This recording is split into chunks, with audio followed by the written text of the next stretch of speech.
제2부를 시작하도록 하겠습니다. 2부의 첫 번째 주제는 인간의 권리로서 실권리, 휴식권과 2.28 민주운동 결의문에 대해서 하게 되었습니다. 먼저 주제 발표를 해 주실 분은 서복은 교수님이십니다. 그리고 토론해 주실 분은 정일련 매일신문 논설위원님과 경운대학교 김일수 교수님이십니다. 마찬가지로 발표 시간과 토론 시간은 1부에서 시작된 것과 마찬가지로 진행하도록 하겠습니다. 먼저 마이크를 주제 발표해 주실 서복은 교수님께 맡기겠습니다. 예, 안녕하세요. 반갑습니다. 오늘 발표 주제를 맡게 된 영남대학교의 서복은 교수입니다. 저는 소속이 법학전문대학원으로 되어 있습니다. 쉽게 말하면 이제 학생들 로스쿨 합격시키기 위해서 학원 강사같이 열심히 살다가 밖에서 이렇게 색다른 주제를 가지고 발표하게 되어서 상당히 좋은 기회를 가지게 된 것 같습니다. 발표 기회를 주신 거에 대해서 감사드리면서 또 하나는 앞에 주제에서 제가 좀 많이 배운 것 같습니다. 구체적으로 2.28 민주운동의 이제 역사적인 과정, 저도 이 건물에 몇 번 왔었습니다만 그렇게 자세하게 본 적은 없었는데 오늘 발표 내용을 들으면서 많은 가르침을 받고 가는 것 같습니다. 제가 원래 집이 요 앞입니다. 사실 본가가 부모님 사시는데 어릴 때 동네가 여기라서 여기 로타리 주변에 맨날 돌아다니고 했던 건데 그러면서도 그 자세한 의미를 몰랐던 게 조금 후회스럽습니다. 자, 그러면 제가 오늘 이제 발표할 주제는 이제 인간의 권리로서 실권리하고 그리고 2.28 민주운동과의 관계 등에 대한 내용입니다. 이 발표 주제를 하게 된 계기는 우동기 회장님께서 청년 아카데미 하시면서 헌법 얘기를 하시다가 실권리라는 게 있는데 들어봤냐라고 묻기에 사실 전 처음 들어봤었습니다. 실권리는 법학에서는 쓰지 않는다. 제가 주로 전공이 공법입니다. 특히 그 중에서 헌법하고 특히 저는 헌법 소송을 좀 주로 합니다. 재판에 이기는 소송을 중심으로 하는데 그런 저에게 이제 실권리에 대해서 물으시기 때문에 뵙기 때문에 잘 몰랐는데 그래서 한번 연구를 해보자라고 해서 그 내용에 대해서 오늘 완성된 건 아닙니다만 이제 개괄적인 내용으로 어떤 방향으로 이 개념을 설정을 할 것인가에 대한 내용을 오늘 발표하게 되었습니다. 자, 그 전에 이제 서론을 보시면 이 주제에 대해서는 2.28 연구원에서 비슷한 주제를 한번 발표가 있었습니다. 거기에서도 이제 실권리에 관한 이제 법적 이제 개념, 정의 이런 내용에 대한 한번 정리가 있었고 그거를 제가 좀 더 구체적으로 한번 하기 위한 것이 오늘 이 자리 아닌가라고 생각이 됩니다. 그리고 이제 결론적으로 말씀드리면 사실 단순한 논리입니다. 헌법에서는 열거되지 아니한 것 때문에 쉽게 말하면 경시되지 않는다라는 조문이 있습니다. 그 조문 때문에 인간의 권리를 새롭게 창출했을 때 그 권리에 대한 성격을 어떻게 할 것인가 이런 부분을 가지고 결론을 내리는데 우리나라 헌법 같은 경우는 그런 것을 감안을 해서 만든 조문이 행복추구권이라고 하는 조문이 있습니다. 따라서 모든 새로운 창출된 권리는 현재 규정되어 있는 권리에 포함되지 않으면 대부분 다 행복추구권의 범위에 속하게 됩니다. 따라서 이게 실권리, 휴식권이라고도 부를 수 있습니다만 이 개념은 기본적으로 행복추구권이라는 범위 속에서 설명이 되어지고 있습니다. 다시 말하면 이제 인간의 권리로서의 실권리는 헌법상 행복추구권에 들어가는 권리이다라는 게 오늘의 발표의 이제 결론이다라고 말씀드릴 수 있습니다. 자, 그러면 그 내용이 과연 이 실권리, 휴식권에 관한 개념이 그동안 법학에서는 어떻게 접근하고 있는가를 한번 살펴봐야 되는데 여러 가지 검토한 결과 내린 결론은 사실은 검토하신 분이 아무도 없습니다. 사실. 이 실권리가 헌법적으로, 법적으로 어떠한 개념을 가지고 있는가 정의 내린 적도 없고 비슷한 개념으로 휴식권에 관한 개념은 헌법재판소에서 몇몇 판례를 통해서 이 휴식권의 개념이 인간의 권리임을 인정을 하고 있습니다. 문제는 이 포인트가 이 휴식권에 관한 개념, 이 실권리에 관한 개념이 아니었기 때문에 그 개념에 대한 정확한 정의를 내리지 않고 있습니다. 자, 그러면 그 개념이 정확하게 내려져 있지 않기 때문에 이 자리를 빌어가지고 그 가치에 대해서 한번 생각을 해보자라고 하는 게 오늘 발표의 의의라고 생각이 듭니다. 자, 그러기 위해서는 우리 4.19부터 이어져 왔기 때문에 그 내용을 이제 간단하게 설명을 드릴 수 있고, 우리 헌법 전문에는 3.1 운동뿐만 아니라 4.19에 관한 내용도 있습니다. 자세한 내용은 앞에서도 나왔고 발표문에 있기 때문에 이제 그 부분을 이제 참고해 주시면 되고, 그리고 또 한 가지 이제 접근 법학에 대한 해석 방법은 여러 가지가 있습니다만 가장 대표적인 방법이 연역적인 방법을 취하고 있거든요. 그래서 저도 가장 기본적인 법학의 연구 방법인 연역적인 방법을 취해본 결과 다른 나라는 어떻게 하고 있지라고 한번 살펴보게 되었습니다. 우리가 헌법에서 일반적으로 말하는 혁명이라고 불려지고 있는 것, 민주운동이라고 불려지고 있는 여러 가지 사건들이라든가 선언문을 검토해 본 결과 어떤 나라에도 기본적으로 인간의 권리에 관한 설명을 하고 있지, 행복 추구에 관한 권리도 설명을 하고 있습니다만 이 실권리라는 부분에 대해서는 사실은 검토한 적이 없습니다. 그 내용을 이제 발표문 53페이지 이하에서 제가 적어 놓았습니다만 1776년 미국의 버지니아 권리장전, 독립선언 이런 데서는 행복 추구에 관한 내용이 소개가 되어 있습니다. 자, 하지만 그 이후에 나오는 권리에 대해서는 인간의 권리만을 설명할 뿐이지 행복 추구라든가 아니 좀 더 나아가서 구체적인 휴식권 이런 개념에 대한 설명은 하고 있지 않습니다. 그러면 제가 이런 생각했습니다. 4.19뿐만 아니라 2.28의 운동 과정 속에서 그 속에서 이루어진 야사 이런 것 등을 제가 잘 모르는 상태에서 제 스스로 생각해 본 것이, 그러면 그 당시에 왜 이러한 개념을 만들어냈을까? 라고 혼자 스스로 생각을 해보게 되었습니다. 그래서 나온 것이, 그러면 이 쉬어야 된다라고 하는 이것이 인간의 권리로서 사회적으로 일반적으로 통용되고 있는 개념인가를 한번 찾아보기 위해서는 연역적인 방법을 취하게 되었습니다. 그렇게 해본 결과 55페이지 이하에서 보시면 우리나라 그 당시에 법 체계를 쭉 살펴보니까 기본적으로는 근로 기준이라든가 이런 법에서는 쉰다는 개념, 다시 말하면 휴식에 관한 개념이 휴게라고 되어 있죠. 개념이 간혹해서 등장을 하게 되었습니다. 조문에서도 보면 일제치하 당시에서도 휴게란 개념을 쓰고 있지만 이것이 하나의 권리로서 명확하게 드러나 있고 있지는 않거든요. 단지 일반적으로 노동에 대한 대가로서 기본적으로 이제 쉬어야 된다라고 하는 휴게의 개념을 사용하고 있다는 것을 알 수 있었습니다. 그래서 그런 생각도 있었습니다. 이게 1960년도니까 우리나라 독립신문 1896년에 미국의 행복 주권에 관한 설명이 실렸습니다. 그리고 그 당시에 일제치하 당시에도 법학 교육을 하면서 독일의 프로이센, 아니 비스마르크 헌법, 자, 이런 내용들이 소개가 되고 있었죠. 자, 그걸 통해서 봤을 때 그러면 그 당시에 나왔던 개념이 일반적으로 통용되고 있었는가를 확인해 보기 위해서 그 당시에 외국 법제에 관한 부분도 참고를 해 보았습니다. 그렇게 본다 하더라도 앞에서 간단히 말씀드린 대로 프랑스에서는 그런 내용을 찾아볼 수 없었고, 그러면 어디 썼는가 보니까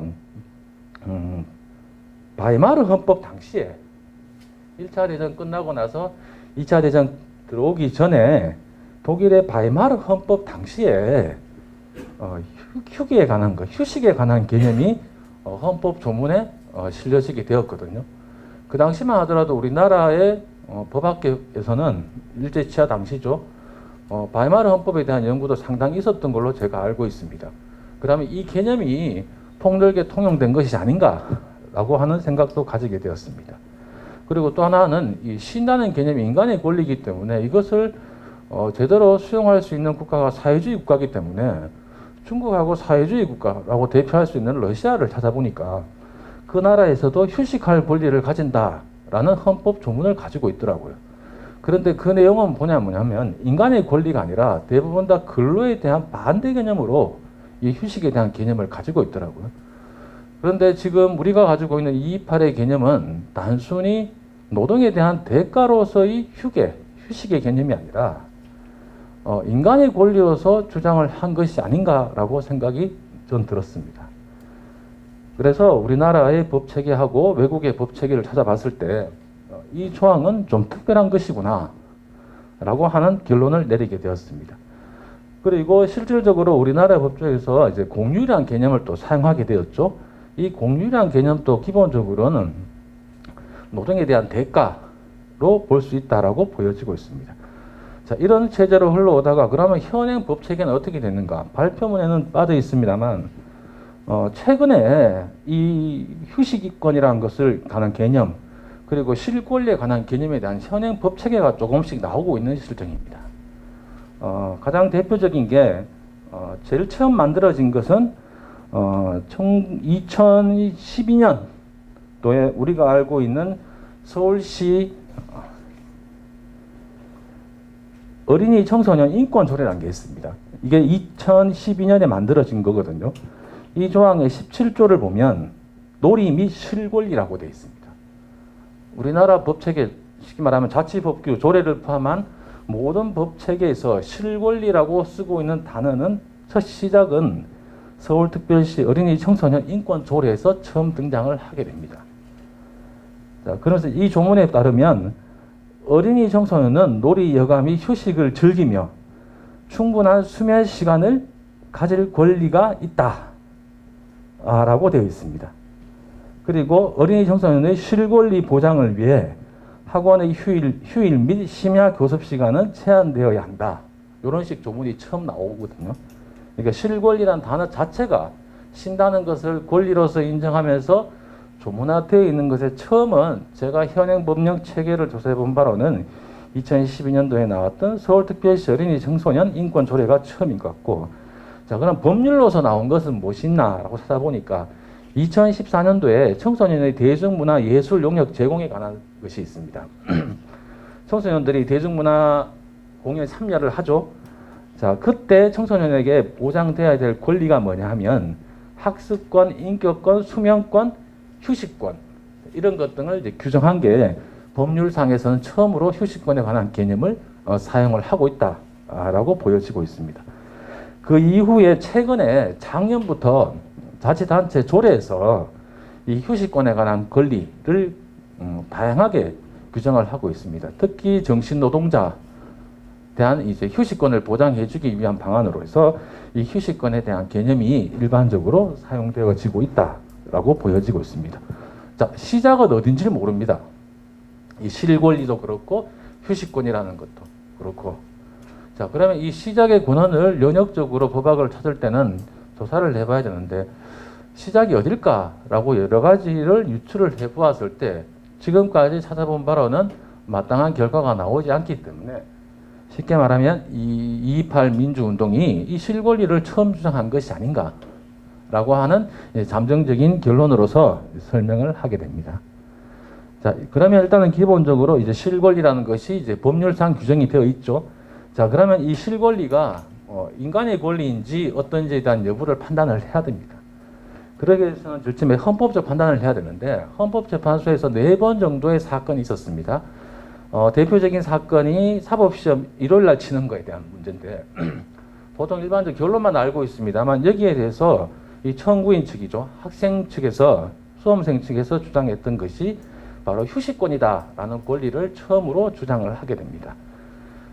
여기에 대해서 헌재가 이제 구체적인 내용을 없었습니다. 기각 결정. 보통 헌재가 결정을 내리면 일반적인 설명 방법은 청구인이 주장하는 기본권의 의의가 무엇이고 그 보호 범위가 뭐고 보호 범위라는 것은 결국 내용을 설명하는 거거든요. 그 내용에는 무엇이 들어간다. 이런 것이 드러나고 나서 합헌인지 아니면 이제 기각인지 뭐 인용인지 등등의 결정을 내리는데 그에 대한 설명 전혀 없이 이제 휴식권이다라고만 하는 권리가 헌법상 명문에 없지만 권리로서 보장을 받는다라고만 되어 있는 거죠. 그래서 이게 처음 요 사건 만들었을 때 내부적인 보고서가 따로 있습니다. 재판관 평의할 때 그 자료도 한번 부탁을 해서 살펴봤는데 그 자료 내에서도 휴식권에 관한 개념은 설명이 없고 단지 헌법상의 권리이다라고만 되어 있었습니다. 그리고 두 번째 사건이 독일의 사건과 비슷한데 대형마트 영업시간 제한할 때 이것이 휴식권에 대한 침해 여부인가 요 두 가지가 다루어지고 세 번째가 다루어진 것이 뭐 나머지 세 번째 사건은 이제 재심 사건 각하기 때문에 필요 없고 네 번째 사건은 야간 5개 집회에서 야간 5개 집회가 결국 일반 국민들을 이제 휴식권을 침해하는 것인가 여부에 대해서 판단을 한 적이 있었습니다. 자, 근데 웃긴 거는 헌재가 갈로 열고 휴식권 해놓고 수면권이라고 해놨어요. 근데 앞에서 보았던 여러 가지 법규에서는 예를 들어서 대중문화예술산업진흥법 같은 경우는 수면권, 인격권, 휴식권을 다 병렬적으로 나열했거든요. 이 말은 결국에는 이 휴식권에 관한 보호 범위를 무엇인지 획정을 못하고 있다라고 보여질 수 있습니다. 자, 이러한 과정을 통해서 이 당시에 참고가 되었던 판례가 미국 판례하고 독일 판례 두 가지가 있었는데 그 내용을 지금 제가 발표문에 소개를 해두었습니다. 특이한 것은 독일의 판례가 특이한데 독일의 조문은 바이마르 당시의 조문을 승계한다라고 되어 있습니다. 특히 이 조문 종교의 자유에 관해서는. 근데 이 조문이 뭐냐면 기본적으로 휴일에 대한 보장, 휴식에 관한 권리를 보장을 하고 있거든요. 단순히 종교적인 관계에서 설명을 했는데 독일 연방헌법재판소 판례가 해석을 달리합니다. 이것이 종교의 자유에 관한 판례에 관한 문제가 아니라 인간의 권리로서 생각을 할 수 있다라고 해서 승격화를 시키는 거거든요. 자, 이 내용을 보면 우리에게 많은 도움이 되지 않을까라고 생각이 됩니다. 자, 그런 내용을 기본적으로 이제 설정을 해놓았고, 자, 그렇다라고 하면 우리나라의 지금 가치에서 어떻게 볼 것인가? 앞에서 말씀드렸다시피 열거되지 아니한 기본권이죠. 자, 행복추구권이 있습니다. 행복추구권 속에 결국 이 휴식권에 대한 개념을 포함을 해서 설명을 하고 있는 거죠. 자, 여기에는 너무 한계가 있습니다. 우리나라 헌법의 권리 보호라는 것은 상당한 시간이 걸립니다. 예를 들어서 프라이버시라는 것이 우리나라 헌법학뿐만 아니라 법학계에 소개된 게 1970년이었거든요. 그것이 헌법상 권리로 인정받는 데가 20년 걸렸습니다. 또 지금 많이 활용되고 있는 마이데이터법 포함해서 나오는 권리가 개인정보 자기결정권이라는 게 있습니다. 자, 이 권리도 사실 나온 지가 꽤 됐거든요. 보통 새로운 권리가 창출되고 나서 그것이 헌법상 권리로 인정받는 데는 제가 볼 때는 보통 한 20년 정도 걸리는 것 같아요. 20년 동안 걸리는데 조금 시간을 단축시킬 수 있는 방법은 뭐냐면 판례를 통해서, 판례라는 것은 유권 해석이기 때문에 제가 하는 건 항의 해석이지만 재판부가 하게 되면, 국가기관이 하게 되면 이건 유권 해석이 되기 때문에 법의 기본적인 해석의 원칙이 됩니다. 자, 그런 맥락에서 본다라고 하면 이 휴식권, 실권리에 관한 구체적인 판례가 하나 나오면 이 헌법상의 권리가 무엇인지가 드러나고, 그렇다고 되면 많은 연구자들이 이것이 무슨 권리인지에 대해서 구체적으로 또 연구를 하겠죠. 자, 이런 과정을 거치면 이것이 이제 실권리가 결국 우리 인간의 권리로서 헌법상 보장되어야 될 권리다라고 이제 인정받을 수 있게 될 것 같습니다. 그러려면 당연히 228 민주운동 얘기가 안 나올 수가 없겠죠. 이 시작이기 때문에. 그동안에는 이 실권리라는 것 자체에 대한 의미가 없었기 때문에. 자, 이러한 과정을 통해서 본다라고 하면 아직은 실권리 보호 범위도 획정된 것이 없습니다. 판례에서 보았듯이 단순하게 헌법상 권리인 것만을 인정할 뿐이고, 법률상에서도 학습과 인격과 수면과 그리고 휴식권, 이것이 병렬적으로 나열되기 때문에 이 휴식권이라는 것이 어떤 특정한 의미가 있는지도 사실은 드러나고 있지 않은 상태입니다. 자, 그렇기 때문에 보호 범위를 획정하기가 상당히 어렵습니다. 자, 그런 내용에서 감안을 한다면 지금 우리가 228 민주운동을 기초로 한 이 실권리에 대한 연구가 법학에서 좀 더 구체적으로 이루어진다라고 하면 우리가 추구하고자 하는 228의 민주운동의 그 가치가 더욱더 돋보이지 않을까라고 생각을 하고 있습니다. 자, 권리라는 것이 쉽게 만들어지는 건 아니죠. 자, 그렇기 때문에 상당한 시간이 걸릴 것이라고 생각이 듭니다. 자, 하지만 이런 발표와 토론을 통해서 그러한 기본권의 개념을 좀 더 발전시켜 나간다라고 하면 우리 228 민주운동의 기본적인 가치도 같이 살아날 것이다라고 생각을 하고 있습니다.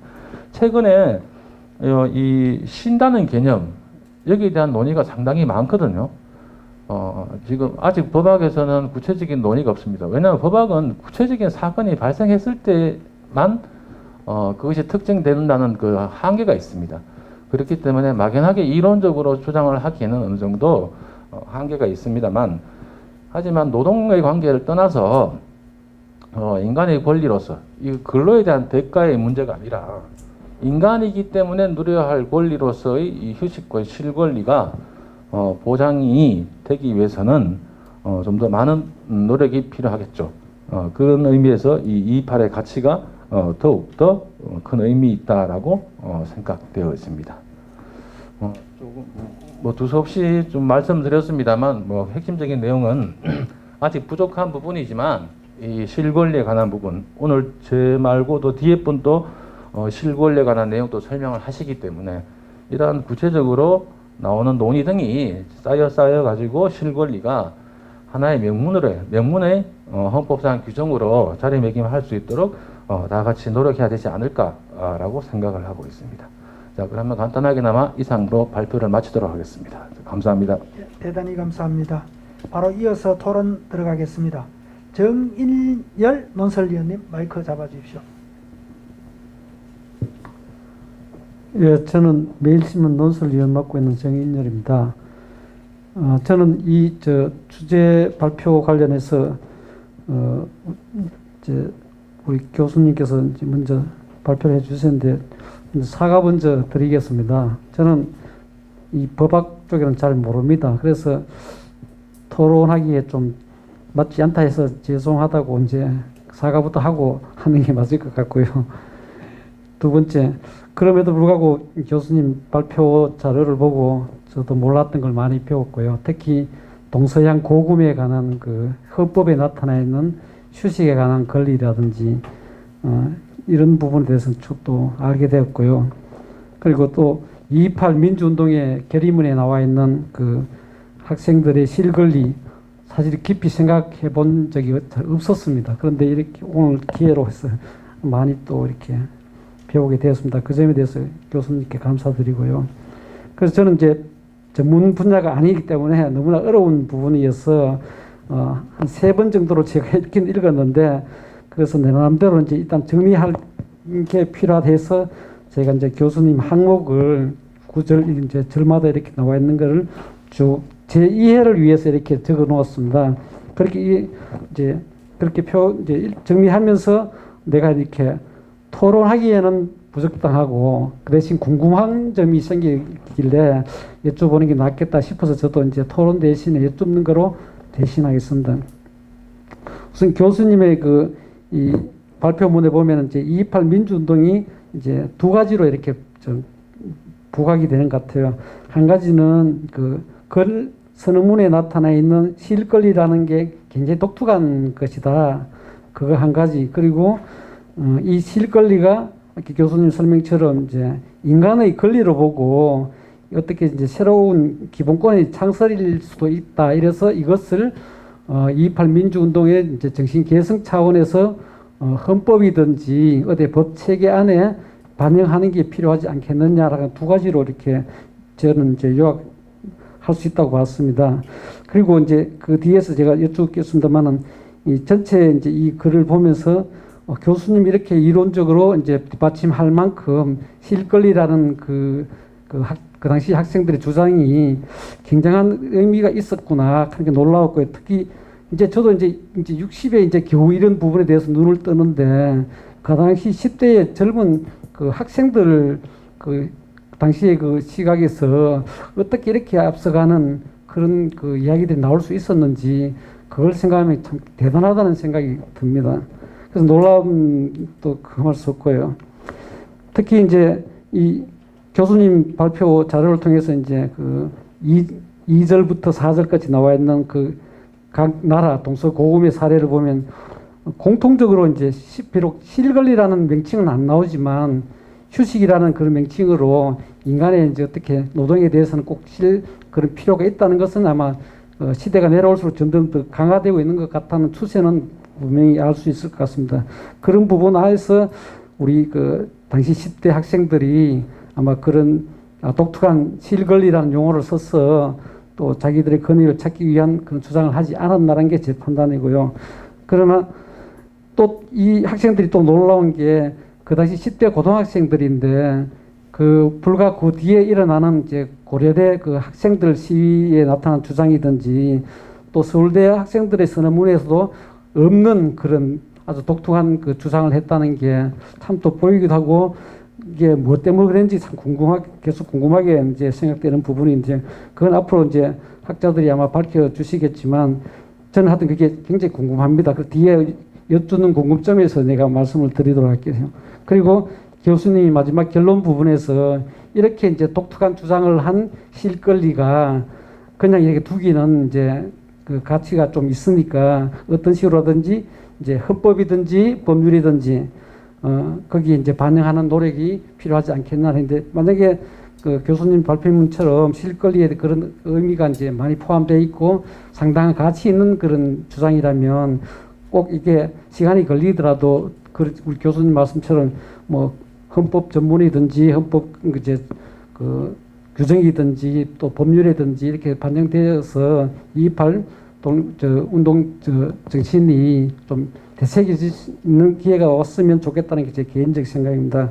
그리고 이제 이런 그 발표문을 보고 제가 이제 들었던 궁금증을 뒤에 6가지로 이렇게 요약을 해놨는데요. 우선 첫 번째가 당시 이렇게 대구 그 10대 학생들이 실권리를 주장한 것이 그동안 좀 이렇게 묻혀 있다가 이제 최근에 지난해 60주년 이제 학술대회 때부터 이제 등장이 됐는데, 현재 이제 이 대구 법학계든지 안 그러면 우리나라 법학계에서도 우리 서 교수님의 발표 자료처럼 이런 그런 그 가치를 부여하는 그런 공감대가 이제 형성되고 있는지, 또 또한 그런 연구할 만한 가치가 인정받고 있는지도 제가 좀 궁금하고요. 두 번째 궁금증으로서는 그 당시에 이제 그 대구 고등학생들이 그 실권리를 강조했던 것은 아마 나름대로 그 당시에 대구에 무슨 독특한 무슨 환경이라든지 어떤 그런 게 영향이 있었을 것 같은데,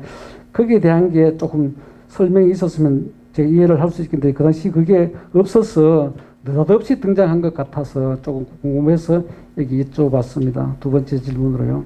그리고 세 번째 질문은 지난해 60주년 때 실권리가 부각되기 시작했는데, 이 60주년 때 실권리가 나오게 된 그런 우리 법학계에 무슨 변화 같은 게 혹시 지난해 있었는지, 안 그러면 또 무슨 다른 계기가 있었는지 좀 궁금하고요. 그리고 발표자님께서 이제 뒤에 이제 결론 부분에 내놓으신 그 과제이기도 하신데, 이 이제 2.28 민주운동의 뜻을 기리기 위해서 헌법 정문에 넣거나 실권리를 헌법의 제2장에 규정하거나 또는 법률에 명문 규정하는 것도 이제 필요하다라고 하셨는데, 이렇게 했을 경우에 그렇게 얻게 되는 실익은 어떤 것들이 있으며, 이렇게 만약 시도를 할 경우에 실현 가능성은 좀 있을지 그 부분도 좀 궁금하고요. 그리고 이제 다섯 번째, 2.28 운동 민주운동 정신의 헌법 전문의 명문화 방법도 앞으로 연구되어야 할 과제로 보인다고 말씀이 있었는데, 소위 2.28 민주운동 정신의 헌법 전문 명문화 가능성이 현재의 법 환경에서 과연 있을지 그것도 좀 궁금하고요. 그리고 마지막으로 약간 좀 엉뚱한 질문이긴 한데, 60년 전에 그 대구 학생들이 그 실권리를 주장했던 그런 것을 생각해 볼 때, 이 10년 뒤에 1970년에 이제 전태일 대구 출신인 그 노동자가 이제 분신을 하게 됩니다. 우리도 그 자유를 외치면서 기계가 아니다라고 이렇게 외치는데, 혹시 이 그 2.28 민주운동 때의 그 학생들의 그 분위기하고 우리 전태일 열사가 그 외쳤던 그런 실권리하고 어떤 일관성, 어떤 연관성이랄까, 이런 거는 또 혹시 있을지 그게 조금 궁금했습니다. 이상으로 제가 조금 두서없이 정리해서 여쭤보겠습니다. 하여튼 전체적으로 많이 배우게 되었습니다. 감사합니다. 대단히 감사합니다. 질문 내용 답변만 해도 또 한 30분 걸릴 것 같습니다. 그 다음 토론자로 우리 김일수 교수님께 마이크 넘기겠습니다. 예, 감사합니다. 발표 잘 들었습니다. 근데 저희들이 이제 저도 마찬가지로 뭐 법은 약합니다. 이게 예, 헌법적인 그런 부분에 대해서 취지나 의도는 저희들이 충분히 이제 이해합니다만, 구체적으로 이제 아까 말씀하신 판례나 그 실제적인 법의 적용형 문제라든가 이런 데서는 좀 아무래도 많이 경험이 많지 않고 또 지식도 그렇게 넓지는 않습니다. 근데 제가 이제 볼 때 이 논의들이 사실 나오게 된 게 재작년인가요? 그때 아마 60주년 할 때 이제 이 이야기가 나왔는데 아마 지금 다음 발표하실 우리 연구위원께서 한번 이 문제를 본격적으로 제기하셨고 저는 대신에 조금 다르게 봤습니다. 다시 말씀을 드리면 2.28 민주운동에서 맨 먼저 나오는 게 일요 등교에 대한 비판이지 않습니까?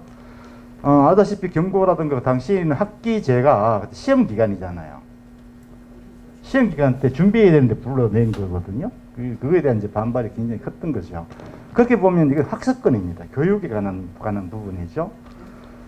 그래서 교육에서의 그 교육 권리라고 하는 부분은 헌법에도 보장이 되어 있는 거지 않습니까?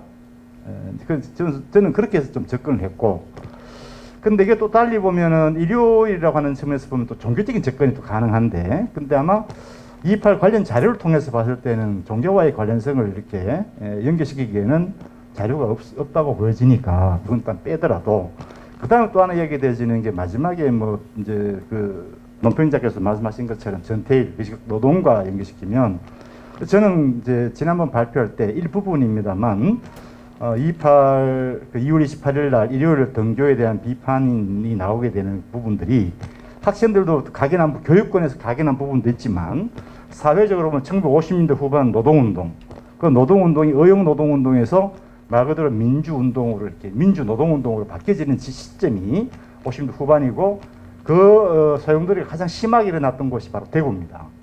대한방지 노동쟁의가 대표적인 사건이죠. 맞나요? 그 아마 그런 사회적인 영향도 학생들이 일정하게 받았을 거라는 생각이 듭니다. 그러니까 제가 볼 때는 이걸 그냥 실권리라 해서 실권리로 바로 이렇게 규정하는 것은 아직까지는 좀 위험하지 않을까. 그러니까 이 실권리의 실체가 무엇인지에 대해서 좀 더 접근하는 부분이 필요하다라는 생각을 하면서 이제 첨언드리고 싶은 거는 아까 실권리라고 하는 것이 어떻게 나타나는가 하면요. 그 노동운동 쪽에서는 19세기 프랑스 사회주의 운동가였던 마르크스의 사위이기도 하죠. 폴 라파르그가 이제 발표를 하죠. 바로 이제 right to be raised, 그러니까 게으름 권리를 주장을 하게 됩니다. 이게 아시다시피 19세기 20세기 초반에 근대 자본주의 사회가 노동인의 착취가 굉장히 심하게 일어나는 때니까 그 노동운동이 일어날 때 그 주장을 이렇게 제기를 하는 거죠. 그러니까 노동운동에서 먼저 이런 부분이 나오고 그 나중에 이제 노동상권으로 정착이 되기도 하고 또 그렇게 하는 부분이 있을 거라 생각이 들고, 또 하나 이제 연역적으로 살펴봐야 될 부분은 그 놀 권리의 기원을 이제 아까 발표자께서도 말씀하셨는데, 그게 유엔 아동 권리 협약 제 31조 내용이 바로 이렇습니다. 모든 어린이는 충분히 쉬고 놀 권리가 있다. 이때 아동은 몇 살까지인가? 18세까지입니다. 예. 그래서 이제 서울뿐만 아니라 전주에서도 이 조례로 이제 제정이 되어 있는 편이거든요. 그다음 제주라든가 지방 광역 혹은 지방자치단체에서 이 아동의 실권리, 이때 아동은 여기서 18세까지 돼 있지만 유엔 협약에서는 실제는 보통 이제 좀 더 나이가 어린 학생들 대상으로 한 그런 실권리와 놀 권리에 대해서 학습에 지나친 어떤 그 교육의 강요, 이거로부터 좀 학생들이 좀 피해야 되지 않냐는 그런 놀 권리가 이제 많이 이야기되어지고, 또 그것이 이제 뭐 일종의 사회운동 쪽으로 이렇게 교육운동으로 확장되는 것을 볼 수는 있습니다. 그러니까 이런 부분 좀 살펴볼 필요가 있겠다라는 생각이 좀 들면서 토론에 임할 때 한두 가지만 좀 말씀을 드리면서 마치도록 하겠습니다. 그러니까 제가 이제 이런 부분을 볼 때 왜 아까 실권리라고 바로 말씀하시는 것이 좀 이렇게 의문스럽다거나 좀 위험스럽다 말씀을 드리는가 하면, 이 60년도 2월 28일 날 제기된 거라면 적어도 시기적으로 그 시기를 좀 봐야 되지 않느냐. 단청으로 좀 잘라서. 그러니까 한국 사회에서 이렇게 이런 이제 놀 권리들이 이게 만약 실권리라고 이야기하려고 한다면, 헌법에도 없는 이제 그런 말로 이제 정의를 하려고 한다면, 성격을 규정하려고 한다면 적어도 50년대 후반, 60년대 초반 한국 사회에서의 이 그 일요일에 대한 또 뭐 이걸 교육적이든 뭐 노동권이든 그거에 대한 인식 구조, 그것이 법률적으로 어떻게 권리라고 하는 측면, 헌법적 권리라고 하는 측면과 기본적으로 가진 기본권이라고 하든지 그거와의 연관성을 좀 인과관계를 좀 따져봐야 되지 않을까라고 하는 그런 점이 저로서는 좀 필요하지 않을까 그런 생각을 했고, 근데 이제 그 뒤에 질문하고 싶은 거는 이제 현재 상태에서 그러면 이런 걸 가지고 논의하려면 헌법학자들 간에 좀 논의가 필요하지 않을까. 근데 그 부분 이미 답을 이제 발표자가 주셨거든요. 아직까지는 그게 많이 돼 있지 않다.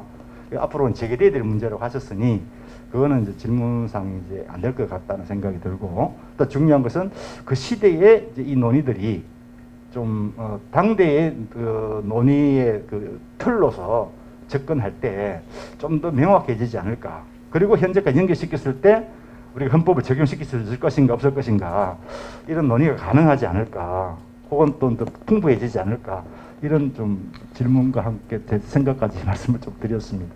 이상입니다. 대단히 감사합니다. 두 분 토론에 대해서 바로 답변 듣도록 하겠습니다.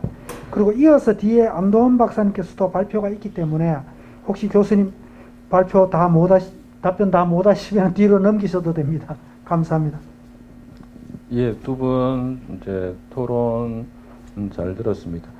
저는 사실 김일수 교수님한테 지금 많이 배우고 있습니다. 지금 이입하려고 과정이라든가 그 내용을 사실 제가 모르기 때문에 이제 그런 부분도 이제 생각을 할 수 있겠구나라고 생각이 드는데, 두 분이 좀 다른 것 같지만 사실은 제가 볼 때는 뭐 비슷한 질문도 많이 있는 것 같습니다.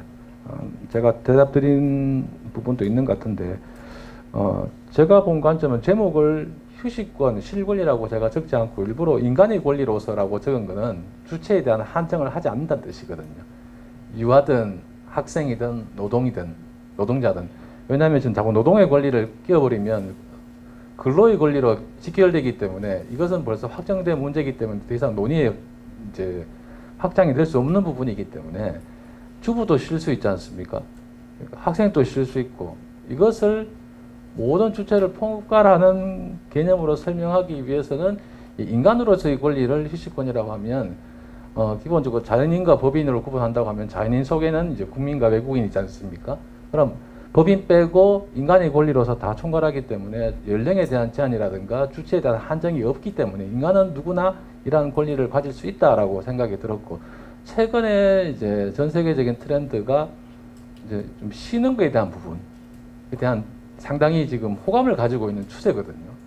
자, 그렇기 때문에 이것을 단순한 이제 놀이다, 뭐 휴게다, 여가다 등등 다양한 용어로 사용되고 있습니다만, 이것을 포괄할 수 있는 단어를 차라리 실권이라고 한다고 하면 오히려 이 논의가 더 의미 있지 않을까라고 생각을 했고, 그리고 법학에서는 또 접근하는 방식이 다양할 수 있습니다만 여러 가지 사회적 논의를 거쳐서 그 과정을 통해서 나오는 것에 대한 설명은 사실은 법학의 분야라고 하기에는 조금 약간 부담이 됩니다. 사실은 전개 방식이. 왜냐하면 이제 확정된 개념을 가지고 주로 이제 설명하는 게 법학의 틀이기 때문에 그거는 학문적인 한계가 있다는 점 좀 양해 말씀을 이제 드리고, 그리고 이제 헌법에 이제 개정 문제가 있는데 이 논의가 사실은 좀 있으면 좋은데 헌법재판소에서 한번 판단할 기회가 있었습니다만 스스로 놓쳤죠. 사실은 이 휴식권에 대한 개념이 뭐다라고 했는데 그것은 법학자들이 가진 약간 한계라고도 볼 수 있습니다. 새로운 것을 만들어내는 것에 대한 두려움 있죠. 그런 것 때문에 기회를 놓쳤는데, 아마 헌법재판소의 다른 사건 1년에 수만 건 들어오기 때문에 다양한 사건의 계기가 된다라고 하면 이 휴식에 대한 개념, 이 실권에 대한 개념이 제대로 된 유권 해석이 나오지 않을까라고 기대를 사실 해보고 있습니다. 그리고 헌법 개정에 관한 문제인데 이거 그냥 있기에는 좀 아쉽다는 생각이 들어요. 그러니까 이게 인간의 실권리로서의 개념, 행복 추구권으로 그냥 포괄을 시켜버리기에는 너무 아까운 개념이 아닌가라고 저는 생각이 드는데, 사실은 이걸 이입하라고 연결시켜가지고 주장을 하기가 좀 부담은 있습니다. 이게 아직 사례도 없고 외국에 있는 사례 몇 가지를 가지고 와서 이것이 인간의 권리다라고 주장을 하는 것은 사실은 어떻게 보면 이제 지리산 꼭대기 가서 자기 혼자 고함치는 정도의 수준밖에 되지 않을까라고 약간 두려움이 있습니다. 그렇기 때문에 단계적으로 하기 위한 방법은 제가 처음에 말씀드렸다시피 이제 법률에 이런 내용을 조금씩 끼워가지고 하면 이게 발전할 수 있는 계기가 된다라고 저는 보거든요.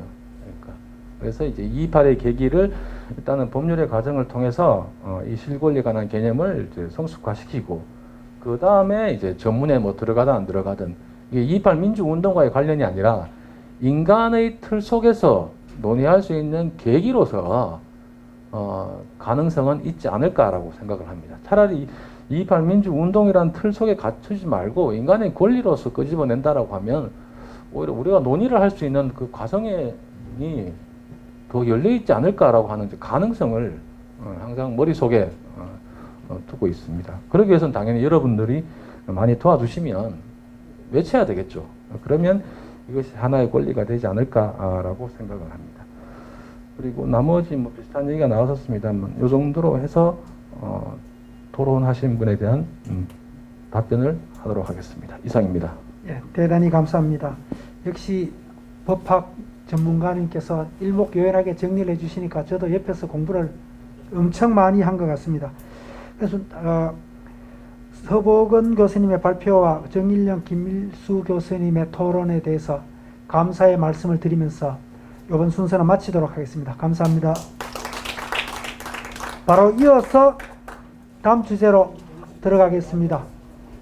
마지막 주제입니다. 실권리 논의의 역사와 사회문화적 의미, 제도적 차원과 운동적 차원을 중심으로 해서 발표하도록 하겠습니다. 먼저 발표해 주실 분은 안도헌 박사님이고, 토론에 참여해 주실 분은 대구경북연구원의 연구위원으로 계시는 김용현 박사님과 경북대학교 평화문제연구소 연구원으로 계신 방성훈 박사님이십니다. 그럼 순서는 앞에와 마찬가지로 하도록 하겠습니다. 먼저 안도헌 박사님 마이크 잡아주시기 바랍니다. 네, 반갑습니다. 안도헌입니다. 저희가 이제 작년에 60주년 학술대회 할 때 처음으로 이제 실권리에 대해서 주장을 했는데, 이번 연구는 이후에 추가 연구라고 보시면 되고요. 조금 앞에서 이제 서보은 교수님도 말씀하셨다시피 실권리를 2.18에 너무 국한되는 것보다 좀 일반화시키는 게 어떻겠나 하는 생각을 했는데, 저도 그런 생각을 가지고 있었습니다. 그래서 조금 실권리를 일반적인 차원에서 좀 관심도 좀 끌어볼 겸 해서 이런 주제를 잡아봤습니다. 그래서 제 주제는 이제 실권리 논의의 역사가 우리 사회에서 어떻게 진행돼 왔고, 그런 논의의 역사가 사회문화적으로 한국 사회에 어떤 의미를 가지는지, 그걸 이제 제도적 차원과 운동적 차원에서 한번 살펴보겠습니다. 예. 저는 이제 주로 언론 보도를 많이 참고를 했습니다. 옛날에 어떤 논의가 있었는지 제가 직접 가볼 수도 없는 거고, 그래서 이제 언론 보도에 나온 내용을 중심으로 실권리가 어떻게 논의가 됐는지 한번 역사적으로 한번 따라가 봤습니다. 그래서 그 가운데 신문사가 굉장히 많은데 제가 굳이 이제 경향신문하고 동아일보를 택한 이유는 특별한 이유는 없고요. 이게 연속적으로 접근하기가 굉장히 쉬운 신문사다는 생각이 듭니다. 다른 신문사는 이렇게 지난 신문을 보려고 한다든가 하면 이제 또 결제하세요 이렇게 나오고요. 또 최근에 유명하지만 예전에는 아직 신문사가 건립되지 않은 신문사도 있고 해서, 예전에 한 50년대부터 지금까지 쭉 끊김없이 기사가 나온 신문사고, 또 쉽게 접근할 수 있는 신문사였기 때문에 제가 경향신문하고 동아일보를 분석 대상으로 삼았습니다. 그리고 공휴일 관련해서는 4년 9개월치를 제가 신문을 검색했고요. 거기서 두 신문사에서 101건 관련 기사를 찾았습니다. 그리고 법정 근로시간과 관련해 가지고는 6년 6개월치를 제가 기사를 검색을 했고 230건을 찾았습니다. 그래서 그걸 토대로 해서 연구를 진행했습니다. 그리고 운동적 차원은 이제 민주운동적 차원입니다. 민주운동에서 이 실권리가 어떻게 제기가 되고 논의가 되어 왔는지 한번 보기 위해서 했는데, 주요 민주운동에서 다룬 결의문이나 선언문을 중심으로 제가 그 내용을 한번 살펴봤습니다. 자, 그럼 연구 결과를 이제 순차적으로 설명을 드리겠습니다. 제도적 차원에 먼저 이제 대체 공휴일과 관련해서 가지고 문제가 됐을 때 사회적으로 아마 실권리와 관련해서 논의가 있었지 않았을까 하는 그런 생각으로, 대체 공휴일이 도입되고 폐지되는 과정, 또 새롭게 도입되고 또 확대되는 과정에서 한번 그 사회에서 논의된 내용을 한번 따라가 봤습니다. 우리 사업에서 처음으로 대체 공휴일이 도입된 것은 1959년입니다. 1959년 3월 27일이고요. 또 금방 폐지됩니다. 1년 좀 지나서 1960년 12월 30일 날 또 폐지되는데, 언론 보도에 따르면 특별한 논의가 그 안에서는 어떻게 있었는지 모르겠지만 언론 보도상으로는 거의 뭐 특별한 논의가 진행되지 않고 정부에서 일방적으로 공포하는 데 그칩니다. 지금부터 대체 공휴일 도입하겠다. 그리고 지금부터 대체 공휴일이라도 폐지하겠다. 이런 식으로 그런 정도의 아예 논의 자체가 이루어지지 않았던 시절입니다. 그 다음에 다시 재도입된, 대체 공휴일이 재도입된 거는 민주화운동 이후에 재도입됩니다. 1989년도에 다시 도입되고 또 금방 또 폐지됩니다. 이것도 한 1년쯤 지나서 폐지됩니다. 1990년 11월에 폐지되는데 논의가 그래도 어느 정도 진행이 됩니다. 진행이 되고 특히 이제 좀 주목할 점은 다시 도입할 때 정부에서 이제 주도적으로 도입을 했는데 처음으로 실권리와 관련해서 여론조사를 합니다. 여론조사를 해서 국민의 의사를 반영을 하는 형식을 취합니다. 그런데 찬성을 하든 반대를 하든 다 좀 경제를 너무 우선시하는 그런 논리를 가지고 대체 공휴일을 도입하는 걸 찬성하기도 하고 반대도 합니다. 그래서 찬성하는 쪽은 경제에 뭐 별 영향이 없다 뭐 이런 식으로 주장을 하고 반대하는 쪽은 허리띠 더 졸라매야 되는데 놀아가 되나 뭐 이런 식으로 이제 됐습니다. 폐지될 때도 보면 찬성과 반대가 다 경제적인 걸 어떤 자기 자신들의 주장의 근거로 제시합니다. 찬성하는 쪽도 폐지를 찬성하는 쪽도 생산의 차질이 너무 심하다. 그래서 폐지해야 된다. 이렇게 얘기를 하고 반대하는 쪽도 아니다. 쉬면 생산성 제고에 더 도움이 된다. 뭐 이런 식으로 주장을 하면서 논란이 되는데 이때 1990년 폐지될 때 약간 그래도 사회적으로 의미 있는 어떤 행위가 일어납니다. 노동자들이 실권리와 관련해서 사회적 저항이 일어납니다. 그래서 원래는 정부에서 1990년 8월 달에 폐지하려고 했다가 3개월 뒤로 미룹니다. 이게 노동자들이 실권리와 관련해 가지고 사회적 저항의 결과로 이렇게 나타났는데 그만큼 이제 실권리와 관련해서 사회적으로 어떤 좀 관심도 높아지고 또 그걸 뒷받침하려고 하는 사회적 세력이라고 해야 됩니까? 집단들이 나타나기 시작했다 이렇게 생각이 듭니다. 그리고 다시 이제 폐지됐던 게 세 번째로 다시 도입되는데 이게 이제 박근혜 정부 때입니다. 2013년도에 그리고 문재인 정부 들어서 2021년도에 이 실권 대체 공휴일이 확대 적용되죠, 그죠? 근데 이 세 번째 도입되고 또 이제 확대 적용되는 과정에서 이제 주목할 점은 이 대체 공휴일을 찬성하는 쪽의 주장이 경제를 우선시하는 논리에서 조금씩 벗어납니다. 벗어나고 조금 좀 보편적인 일반적인 그런 권리로서 주장을 하기 시작합니다. 그래서 박근혜 정부에서는 이걸 도입할 때 물론 이제 경제적인 문제도 근거를 듭니다만은 추가적으로 국민의 행복을 위해서 또 삶의 질을 높이기 위해서 이 대체 공휴일이 도입돼야 된다 이런 식으로 주장을 합니다. 확대될 때도 마찬가지입니다. 2021년 문재인 정부 때 확대될 때도 일부이긴 하지만 5인 미만 사업장에 이 대체 공휴일이나 뭐 근로기준법이 적용이 안 되거든요. 그래서 5인 미만 사업장에 대체 공휴일이 적용될 수 있도록 해달라라는 어떤 그런 사회적 요구를 하기 시작합니다. 그러면서 이제 보편적 휴식권에 대한 주장이 제기됩니다. 그래서 대체 공휴일의 어떤 역사를 이렇게 살펴봤을 때 실권리와 관련해서 경제 우선의 어떤 논리에서 조금씩 벗어나는 그런 모습을 보입니다. 두 번째 법정 근로시간 단축과 관련해서 이제 실권리를 한번 제가 논의가 어떻게 진행됐는지 살펴봤는데요. 그게 이제 주 44시간제, 또 40시간제, 최대 주 52시간제 도입과 관련해서 살펴봤습니다. 민주화운동 이후에 1989년입니다. 1989년에 주 44시간제가 도입이 되는데 이때는 뭐 찬성하는 쪽이나 반대하는 쪽이 다 경제 우선 주의적인 어떤 그런 시각을 가지고 있습니다. 그래서 제게는 뭐 이때도 그렇고 지금도 계속 반대하는 입장입니다. 자, 반대하는 입장인데 논리는 뭐 경제적인 논리죠, 그죠? 제게는 지속적인 경제 발전을 위해서 근로자들이 근면하게 일해야 되지 놀아도 되겠냐 뭐 이런 식으로 반대를 했고요. 이때는 이제 정부가 좀 반대하는 입장이었는데 선진국 도약이 코앞인데 경제적으로 총 집중해야 되지 이렇게 정신이 흐트러져서 안 된다 이런 논리로 주 44시간제 근로시간 단축을 반대합니다. 하지만 이때는 다들 알다시피 이제 여소야대 기간입니다. 여소야대. 그래서 여소야대 기간이 민주당, 평화당, 평민당, 공화당 이렇게 해서 세 당이 근로시간 단축에 합의를 하고 그걸 밀어붙입니다. 근데 이제 중요한 어떤 근거로 생산성 향상에 도움이 된다 이런 얘기를 합니다. 그래서 근로시간을 단축해야 된다.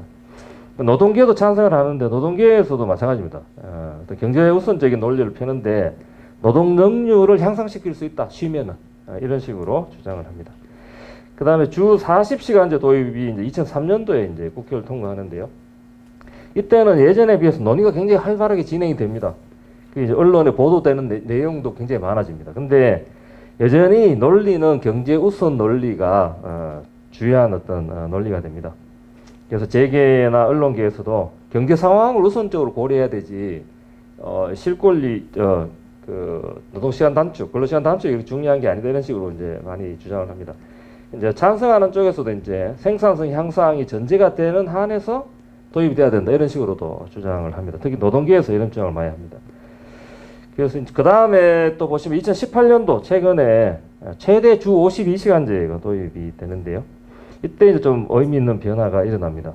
논의가 굉장히 다양해집니다. 다양해지면서 주로 이제 근로시간 단축을 반대하는 쪽에서는 경제적인 어떤 주장 근거를 많이 드는데 찬성하는 쪽에서도 예전에는 경제적인 근거를 많이 들었거든요. 근데 최근에 와서 최대 주 52시간제 도입 이때는 찬성하는 쪽에서 경제 논리도 있지만 추가적으로 좀 보편적인 그런 근거를 들면서 근로시간 단축에 대한 주장을 펼칩니다. 예를 들면 이제 근로시간을 단축하면 과로사 방지에 도움이 된다. 그리고 이제 광역버스 졸음운전 때문에 대형 사고가 많이 벌어지거든요. 그래서 그런 안전사고를 예방할 수 있기 위해서라도 실권리를 이제 근로시간을 단축해야 된다. 이렇게 얘기하고요. 또 저출산을 극복하기 위해서 자녀와 놀아줄 수 있는 어른들, 그죠? 시간이 있어야 되지 않느냐. 그래서 육아시간 확대를 근거로 또 이제 근로시간 단축을 찬성합니다. 그 다음에 또 일반적으로 또 행복이 정대될 수 있다. 개인의 행복이 정대되고, 이게 이제 어떤 연구 결과에 따르면 48시간을 넘어서는 순간 개인의 행복도 지수가 급격히 떨어진다. 이런 얘기를 합니다. 그러면서 이제 개인의 행복 정대뿐만 아니라 가정이나 사회에도 매우 긍정적인 영향을 미칠 수 있으니까 단순히 이제 경제적인 논리에서 많이 벗어난 이야기들이 다양하게 많이 제기됩니다. 그래서 이제 대체 공휴일제의 역사와 마찬가지로 법정 근로시간 단축을 둘러싸고도 실권리에 대한 논의가 그냥 이제 좀 경제 우선적인 그런 시간에서 조금 벗어나서 좀 다양하게 진행이 되어 왔다는 겁니다. 그 다음에 운동적 차원에서 살펴보면요, 2.28 민주운동에서, 결의문에서 앞에서 이제 많은 이야기가 있었는데, 일요일을 인간 생존을 위한 현명한 조치다. 뭐 이렇게 얘기를 하면서 실권리를 인간의 기본적인 생존권 보장을 위해서 굉장히 필요한 권리로 이렇게 주장을 하고, 우리나라 최초의 민주화 운동 결의문에 담긴 실권리의 주장이 처음으로 이때 제기가 됩니다. 근데 이후에 이제 뭐 좀 너무 이제 한국 사회의 정치 상황이 안 좋죠. 그래서 이제 실권리를 주장하기에는 좀 부담스러운 그런 상황으로 계속 전개됩니다. 그래서 이제 4.19 때도 그렇고 5.18 때도 그렇고 60대도 그렇고 기본적인 어떤 생명권, 자유권 뭐 그죠? 그리고 민주적인 정부 수립, 헌법 여기에 초점이 맞춰지면서 실권리에 대한 얘기는 잘 나타나지 않습니다. 예로 이제 주요한 선언문이나 결의문을 살펴봤을 때 그렇습니다. 그러다가 이제 최근에 2016년도부터 2017년 사이에 있었던 사건이죠, 그죠? 그걸 여러 명칭으로 지금 불려지고 있는데 제가 보기에는 촛불혁명이라는 개념으로 많이 쓰이고 있는 것 같긴 합니다. 근데 일부에서는 그게 어떻게 혁명이냐라고 얘기하면서 이제 집회다, 시위다, 항쟁이다 이렇게 다양하게 이제 명칭을 명명하고 있는데 저도 조금 그런 비판에 일견 좀 동의하는 부분도 있습니다. 이게 과연 혁명인가? 혁명적이었다라고 하는 거는 동의할 수 있을지 모르겠지만 그게 혁명인가라고 하는 데는 아직 좀 뜻 이제 동의가 안 돼서 저도 이제 유보적으로 촛불혁명이라고 하는 개념을 썼는데 혁명에 여기 작은 따옴표로 약간 유보적인 표현을 사용했습니다. 어쨌든 이때 이제 2017년에 박근혜 대통령 탄핵 이후에 촛불 집회에 참여했던 사람들이 권리 선언문을 만듭니다. 그래서 그게 이제 10개 항목으로 되어 있는데 거기에 보면 6번째 항목에 노동시간 단축에 대한 이야기가 나옵니다. 이 실권리와 관련돼서 이제 현실적인 어떤 토대가 아닌가. 왜냐하면 노동시간이 단축되지 않으면 실권리 확보하기가 실질적으로 쉽지가 않죠. 그죠? 그리고 7번에 보면 7번 항목에 보면 행복하게 살 권리, 행복권에 대한 이야기를 하는데 이것도 이제 실권리의 어떤 윤리적인 도덕적인 토대가 되지 않을까. 그죠? 행복권의 기본은 쉬는 것이 아닌가 하는 그런 생각이 들었습니다. 그리고 마지막으로 이제 세 번째 항목에 차별받지 않을 권리에 대한 조항을 하는데 이것도 이제 실권리와 관련해서 좀 실권리를 보편화하는 중요한 하나의 어떤 토대가 되지 않을까 하는 그런 생각을 해봤습니다. 그래서 228에서 주장했던 결의문에서 나왔던 실권리가 촛불 권리 선언에서 좀 구체화되는 그런 모습을 보이고 있다고 제가 생각이 들었습니다. 그래서 이런 일련의 어떤 실권리와 관련된 논의 역사를 통해서 봤을 때 실권리 논의가 가지고 있는 사회문화적인 의미가 크게 세 가지로 제가 정리를 했습니다. 첫 번째는 이런 실권리 논의가 계속 되어 오면서 실권리에 관한 사회적 인식이 많이 개선됐다라는 생각이 듭니다. 예를 들면 뭐 경제 성장의 하위 범주로 계속 실권리가 논의가 됐거든요. 휴식권에 대해서. 일단 일부터 하고 시작. 다 뭘 경제를 성장시키고 그 다음에 시작. 이런 식이었는데 최근에 오면서 그와 무관하게 인간의 어떤 보편적 기본권으로 많이 논의가 전개되고 있다는 걸 봤을 때 실권리에 관해서 사회적 인식이 많이 개선된 것이 아닌가 이런 생각이 들었고요. 두 번째는 실권리 논의의 역사가 실질적으로 실권리가 사회적으로 확산되는 데 큰 영향을 미쳤다 이런 생각이 들었습니다. 대체 공휴일도 처음에는 굉장히 뭐 좀 찔끔찔끔이거든요. 세 번째 도입된 박근혜 정부 때도 그게 이제 설하고 추석 어린이날에 한해서만 대체 공휴일이 인정됐습니다. 근데 문재인 정부 들어서 이번에 공휴일 법을 제정을 하죠, 그죠?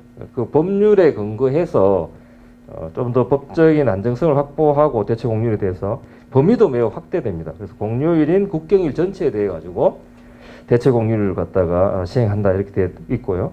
또 법정 근로 시간도 제가 앞에 설명드렸다시피 주 44시간에서 최대 주 52시간 줄어든 걸 보면 이 실권리 논의의 역사가 사회적으로 이제 실제로 실권리가 확산되는데 큰 영향을 미친 게 아닌가 이런 생각이 듭니다. 그다음 세 번째 마지막으로 사회적 의미를 살펴보면요. 실권리와 관련해서 사회적 논의가 더욱더 강화돼야 될 필요성이 제기된 게 아니냐 하는 생각이 듭니다. 그래서 계속 실권리, 휴식권에 대해서 사회적으로 논의가 되고 그런 확산이 되면 될수록 실권리에 대한 어떤 사회적 인식도 개선되고 실질적으로 실권리가 사회적으로 확산되는 어떤 그런 우리 역사를 봤기 때문에 실권리의 보편화를 위해 가지고 이 논의를 더욱더 확산시켜 나가야 되는 것이 아니냐. 왜냐하면 앞서서 말씀드렸다시피 5인 미만 사업장 근로자는 여기 해당이 안 됩니다. 그리고 법 적용이 안 되죠. 그죠?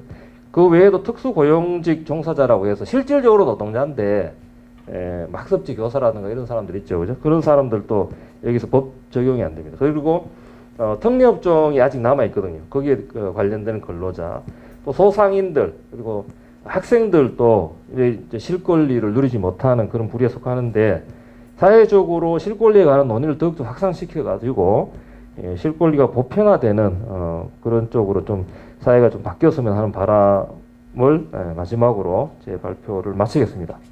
고맙습니다. 대단히 감사합니다. 바로 이어서 토론 들어가도록 하겠습니다.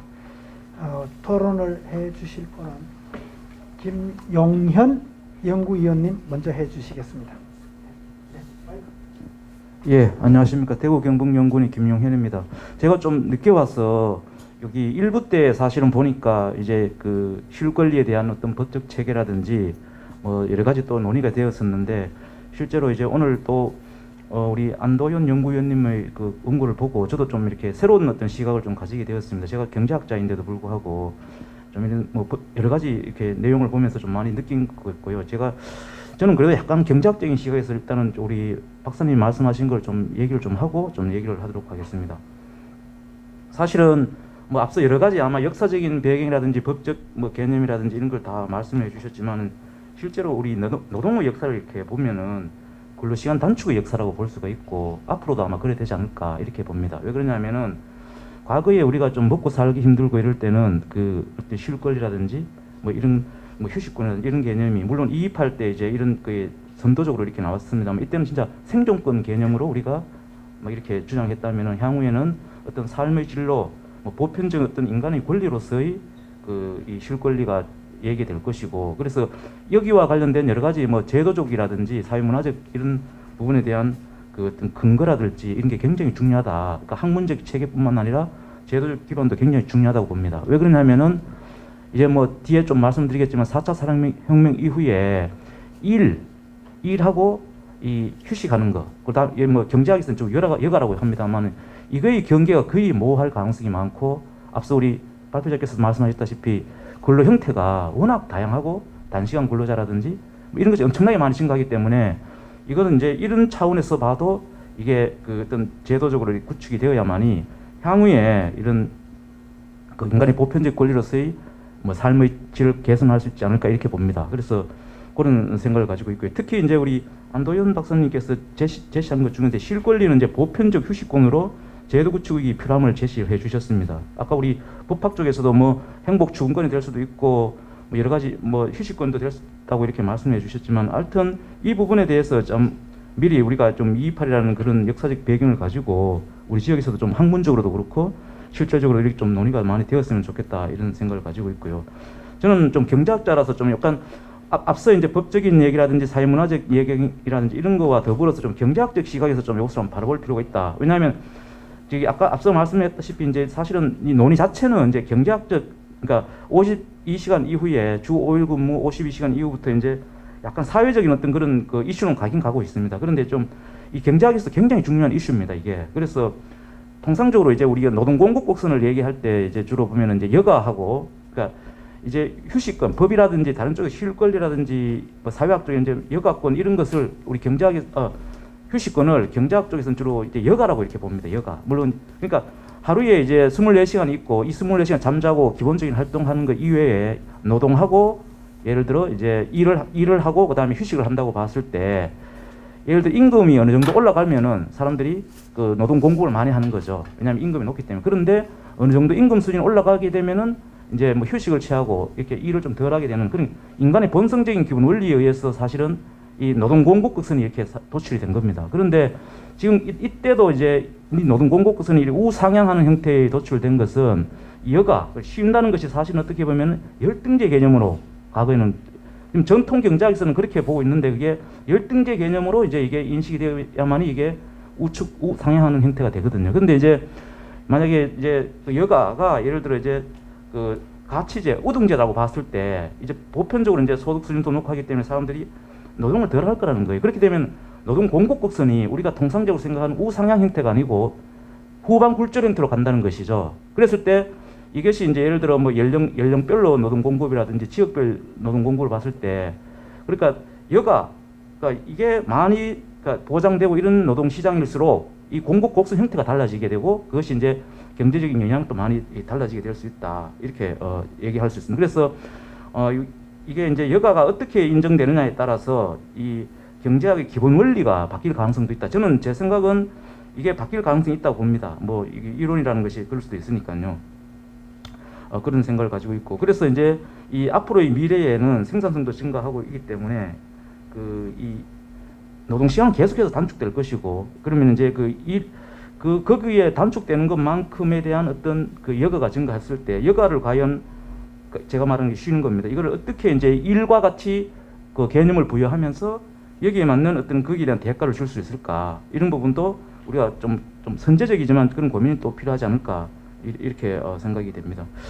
그래서 뭐 그런 좀 말씀을 드릴 수가 있고요. 103페이지랑 104페이지는 지금 최근에 이제 그 그림을 보시면 아시겠지만은 104페이지 위에 그림은 이제 평균 근로 시간이랑 52시간 초과 이상 취업자 비중을 나타내는데 굉장히 계속 가파르게 떨어지고 있다는 것을 알 수가 있습니다. 이게 이제 추세적으로 이렇게 나타나고 있고 뭐 여기에서 이제 우리가 뭐 대구 경북이 좀 높고 대구가 최근에 좀 전국 평균보다 낮아지고는 있습니다만은 그래도 주당 평균 취업 시간이 이렇게 좀 통상적으로 몇 년치 평균을 내면은 우리 지역이 그렇게 되게 근로시간 측면에서 그렇게 좋은 그런 노동시장을 가지고 있지는 않다 이렇게 말씀드릴 수가 있고 104페이지 그 두 번째 그 그림은 사실은 이제 1에서 15시간 그 주당 1에서 15시간 이상 15시간 취업하는 근로자들인데 이 추세를 보시면요.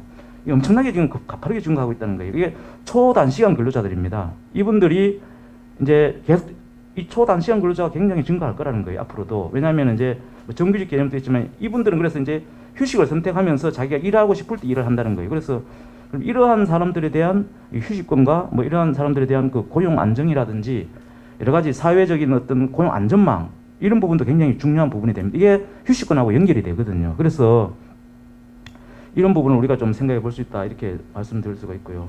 그다음에 이제 그 밑에 제가 향후 이제 결론 맺은 말 이렇게 해서 이렇게 뭐 이렇게 제시를 하고 있는데 결국은 이제 실권리라고 하는 것은 기본적으로 뭐 지금 앞서 말씀드렸다시피 뭐 이렇게 생명과 관계된 문제다 보니까 이런 것이 굉장히 중요하다 이렇게 생각되고 또한 이게 창조적이고 생산적인 노동을 위해서는 재충전할 수 있는 권리는 또 청년 실업과 비정규직 문제 해소에도 굉장히 도움이 된다 이렇게 말할 수 있을 것 같습니다.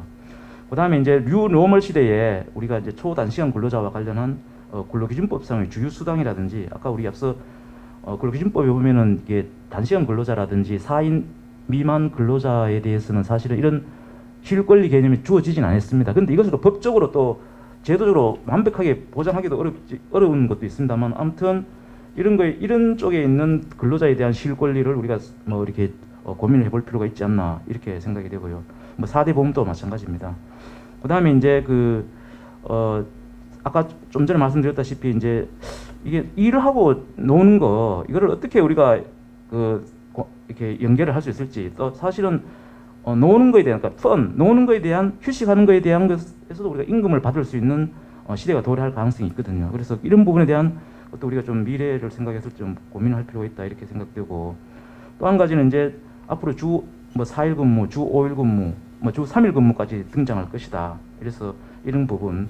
그다음에 이제 멍 때리기 등 시임이나 이런 표현에 대해서 요즘 좀 이슈가 되고 있습니다만 이런 데에 대한 인식 개선이라든지 또한 이제 그 실권리와 관련해서 이제 모든 기관이라든지 뭐 이렇게 기업이라든지 이런 쪽에서 적용하는 건 아니지만은 그 영과 이월제라든지 이런 것이 이제 일반화되고 있지 않습니까? 그래서 이런 부분에 대한 사회 안전망과 관련해서도 굉장히 중요한 부분이 된다 이렇게 말씀드릴 수가 있을 것 같습니다.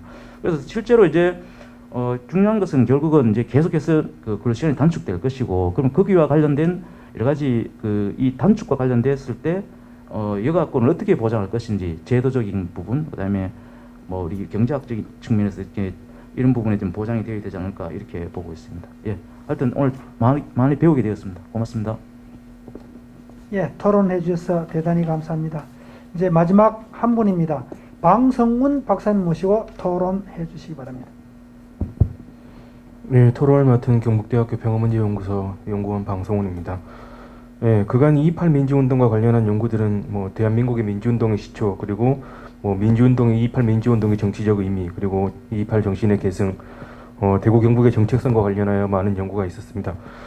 이번 안도원 박사님의 2.28 민주운동과 관련해서 제기한 인간의 실권리는 2.28 민주운동의 의미를 새롭게 재조명하고 기존의 연구에 새로운 해석을 제공할 뿐만 아니라 확대 발전시켜서 매일 수많은 노동자들이 산업재해로 걸어서로 죽고 쓰러지는 가운데 이 인간의 기본적 권리가 그 다음에 의미가 무엇인지를 다시 한번 생각해보고 만드는 실권리라는 자체 그 가치를 의미부여하고 구체화시킬 수 있는 아주 유의미한 연구라고 생각됩니다. 발표문을 보면 우선 우리 사회의 실권리에 대한 사회적 인식과 논의 부족을 이제 문제로 지적하고 제도적 차원에서 대체 공휴일 도입과 폐지 문제, 법적 근로 단축을 이제 중심에 대한 논의로 밝혀주셨습니다. 그리고 실권리 논의의 운동적 차원에서 2.28 민주운동을 시작으로 촛불혁명까지 그 결의물과 선언문을 통해 이제 실권리에 대한 논의와 진행 추이를 분석하셨습니다. 제도적 차원에서 이제 한국 사회는 그동안 경제 우선 논리로 인해서 실권리가 자리 잡지 못했고 2021년 7월 이제 법 개정을 통해서 제도적 기반을 마련하였으나 여전히 이제 경제적 논리가 이제 실권리에 그 논의에 이제 강하게 영향을 미치고 있다는 점, 예, 저도 이걸 이제 여기 이 발표문을 통해서 알게 되었고, 그리고 제가 이제 한 가지 생각한 거는 최근 이제 한국 사회에서 근로시간 단축에 따른 이제 워라밸을 중시하면서 주 52시간 근무제도에서 이제 주 4일 근무제에 대한 이제 논의가 이제 많이 이루어지고 있는 상황입니다. 그리고 장기화된 코로나로 인해서 이제 뭐 개인의 건강을 중시하고 이제 개인의 휴식을 더 중시하는 이제 문화가 생겨나기 시작했고, 뭐 재택근무 그리고 유엔 업무제 등 다양한 업무 형태가 자리 잡게 되면서 실권리 보장이 이제 사회적 논의의 중요한 의제가 되었다는 점은 뭐 안도원 박사님의 뜻대로 이제 실권리가 논의가 이제 새로운 국면으로 더 많이 논의할 수 있다는 그런 국면으로 접어들었다는 점에서 이제 의미가 크다고 생각합니다. 그러나 이거는 안도원 박사님이 발표문에서 말한 것처럼 더 이상 이제 실권리가 많이 논의가 되고 있긴 하지만 이 실권리에 대한 논의가 보편적인 특권보다는 그 가진 자만의 특권이 되지 않는가에 대한 생각해볼 그 논의가 이제 필요하고, 앞으로 더 많은 시간이 보편적 논의로 자리 잡기 위해서는 더 많은 시간이 필요하다고 생각합니다. 그리고 두 번째로 제시한 게 그 운동적 차원에서 분석하셨는데, 제가 볼 때 이 발표문을 볼 때 그 논문의 한계에서 말씀하신 것처럼 그 결의문과 선언문만을 대상으로 실권리를 분석하기에는 제한적 자료로 인해서 한계가 있을 것이라고 생각됩니다. 그리고 분석 결과 2.28 민주운동 이후에 이제 언급되지 않았던 실권리가 2017년 촛불 권리선언에서 이제 노동시간 단축으로 다시 구체화되었다고 이제 하셨는데, 저는 이 부분에 대해서 이제 저 의견을 조금 말씀드리면은 4.19 혁명, 5.18 그리고 6.1, 60 민주항쟁에서 그 실권리가 이제 주목받지 못했고 2017년에 이제 실권리가 다시 주목받기 시작했는가에 대한 그 분석과 해석이 조금 있었으면 이게 내용상 더 풍부한 그 연구가 될 수 있지 않았을까, 저는 그렇게 생각을 하면서 그래서 제가 이제 그러면 그 안도원 박사님께 한 가지 여쭤보고 싶은 건 그 2.28 민주운동 이후에 그 언급되지 않았던 이 실권리가 2017년에서 그 촛불혁명에서 다시 그 언급될 수 있었던 그 뭐 사회적 문화, 사회문화적 배경이라든가 아니면은 뭐 다른 이유가 있는지, 이 것에 대해서 어떻게 안도원 박사님이 생각하시는지 그 의견을 좀 듣고 싶습니다. 그리고 이 안도원 박사님이 연구하시는 이 실권리는 뭐 인간의 생존권을 위한 기본권이고 또 그 보편적 가치이기 때문에 그 앞으로 향후 이제 발표자님의 더 많은 후속 연구를 기대하면서 저는 이 토론을 마치겠습니다. 감사합니다. 대단히 감사합니다. 짧게 해주셔서 감사합니다. 저도 지금까지 좌장 역할만 했습니다만은 시간이 약간 있기 때문에 저도 질문 하나 하고 마지막 답변으로 끝내도록 하겠습니다. 지금 발표에 준비해 주신 거는 주로 노동과 관련해서 실권리에 대해서 말씀하셨는데, 만약에 학생이라는 곳에 초점을 맞춘다면은 최근에 중국 사례도 보면은 학원을 없애고 사학 금지들을 다 시켰습니다. 그리고 숙제를 뭐 아예 없앱니다. 그래서 학생들로 하여금 쉴 권리랄까 뭐 놀 권리랄까 이런 거를 보장해 주자, 이런 쪽으로 많이 가고 있고, 우리나라도 시험을 없애고 성적을 미공개한다거나, 그리고 중학교 1학년은 공부하지 말고 진로 체험 교육으로 돌린다거나, 그리고 학원 시간을 야간까지 하지 말고 단축한다거나 이런 분위기도 있는데, 이러한 학생들에 대한 사교육이라든가 이쪽에서 해방시켜 줌으로 인해서 일종의 실권리를 찾을 수 있지 싶은데, 그 점에 대해서 앞으로 연구 한번 해볼 의향이 있으신지 이 질문입니다. 답변 들으면서 하여튼 마감하도록 하겠습니다. 예, 알겠습니다. 예. 일단 김용현 연구위원님하고 여기 이제 방 박사님하고 제기하는 공통적인 문제가 제 생각도 좀 비슷한 게, 이게 어떻게 하면 제가 이제 실권리를 왜 자꾸 기본권으로 주장해야 되냐 이런 주장을 계속 하냐 하면요, 이게 이렇게 김용현 연구위원도 말씀하셨다시피 노동의 역사가 시간 단축의 역사다, 그 말은 맞는데 그게 갭이 있다는 거예요. 갭이. 예? 그래서 이 주 52시간제도 마찬가지죠. 주 52시간제도 그 대기업 중심으로 먼저 진행이 되고 계속 밑으로 이제 순차적으로 적용이 됩니다. 그러고 나서 맨 마지막에 제일 많이 쉬어야 되는 그 계층에 가면 그 실권리가 보장이 안 됩니다.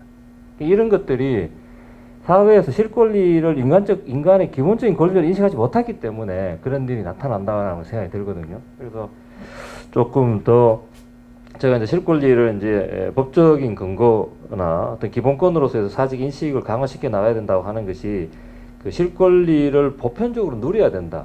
그런 걸 좀 강하게 주장하고 싶어서 저도 그렇게 얘기를 드렸고요. 그 다음에 이제 방 박사님이 말씀하신 거 이제 자료가 좀 부족한 거 아니냐, 예, 인정합니다. 예, 보충하겠습니다. 그리고 이게 1960년에서 처음 제기됐다가 실권리가 2017년에 툭 튀어나온 게 뭐냐, 이거 저도 이제 고민을 좀 해봐야 될 문제인데, 사회적인 어떤 변화가 제일 큰 영향이 아니겠습니까, 그죠? 제가 이제 대체 공률이나 법정 근로 시간 관련해서 쭉 이제 이 논의 역사를 살펴봤을 때, 최근에 올수록 사람들이 이제 조금 실권리에 대해서 훨씬 더 관심도 많이 가지고 실권리를 어떤 경제적인 노력의 대가로서가 아니라 일반적으로 누려야 될 인간의 어떤 기본권으로 생각하는 쪽으로 많이 좀 변화한 것이 2017년도에 촛불 선언에서 실권리가 좀 구체적으로 나오게 된 배경이 아닌가 이런 생각을 합니다. 예, 그리고 끝으로 사회자분께서 말씀하신, 저도 이제 이거 쓸 때, 이 글을 쓸 때 그런 생각을 많이 했습니다. 집에 이제 제 둘째가 지금 원래 이제 고3이거든요. 고3 이제 시험 치고 했는데, 고3 3학년 동안 보면 진짜 좀 정말 딱하거든요. 딱한데, 그래서 학생들이 실권리를 누리지 못하는 거, 이게 굉장히 심각한 문제다는 생각을 하는데, 근데 한국 사회에서는 굉장히 좀 부분적으로 계속 그 문제를 제기합니다. 중학교 다닐 때 1학년 때 1년 시험 안 친다고 해서 그게 그러면 행복하냐면 그렇지 않거든요. 이게 1학년 때 만약에 정말로 쉬는 그 진로 체험 기간이라고 해서 자기 진로만 탐색하다 보면 2학년 3학년 올라가면 학업이 떨어집니다. 그럼 고등학교 가면 이거 적응이 안 되거든요. 그럼 대학교는 어떻게 하냐는 겁니다. 그래서 제가 봤을 때는 이걸 이제 좀 고민을 해서 연구를 해봐야 되겠지만, 조금 전체적인 변화를 기본으로 해야 되지 않느냐. 특히 이제 대입과 관련해서 어떤 큰 변화, 큰 그림이 좀 바뀌어야 될 것 같습니다. 그냥 찔끔찔끔 이제 중학교 1학년 아니면 또 중학생들한테 시험을 치지 말자. 그럼 고등학교 때는 어떻게 합니까? 대학교 갈 때 시험을 쳐야 되는데. 그죠? 그래서 오히려 이제 이런 것들이 오히려 좀 어떤 계층 간에 학습 능력의 차이를 유발하는 쪽으로 가는 게 아닌가, 좀 그런 부정적인 생각도 들고요. 그래서 학생들의 실권리를 조금 전체적인 제도를 변화시키는 그 차원에서 좀 접근해 봐야 되지 않느냐 하는 이런 생각이 들고, 충분히 저도 이 부분에 대해서 연구할 의향이 있고요. 마지막으로 이제 저도 실권리라고 하는 개념을 228 결의문에서 그냥 보고, 이 실권리라고 하는 그 개념에 대해서 개념 규정을 특별히 내리지 않고 그냥 휴식권, 휴일권, 휴게권 이거 비슷하게 다 썼거든요. 근데 오늘 이제 서보근 교수님이 말씀하시는 거 듣고, 실권리가 대체 뭐냐? 실권리가. 그걸 개념적으로 정리를 하는 것이 좀 필요하지 않나 하는 이런 생각을 했습니다. 오늘 고맙습니다. 대단히 감사합니다. 마지막 세션에서 발표해 주신 안도헌 박사님과 그리고 토론에 참여해 주신 김용헌 박사님 그리고 방성훈 박사님께 감사드리면서 이번 세션을 마치도록 하겠습니다. 이로써 1부와 2부 순서, 오늘 주제가 228 민주운동 포럼 학술대회인데 228 민주주의 운동의 정신 개선과 실권리에 관한 1, 2부 발표와 토론을 모두 마치도록 하겠습니다.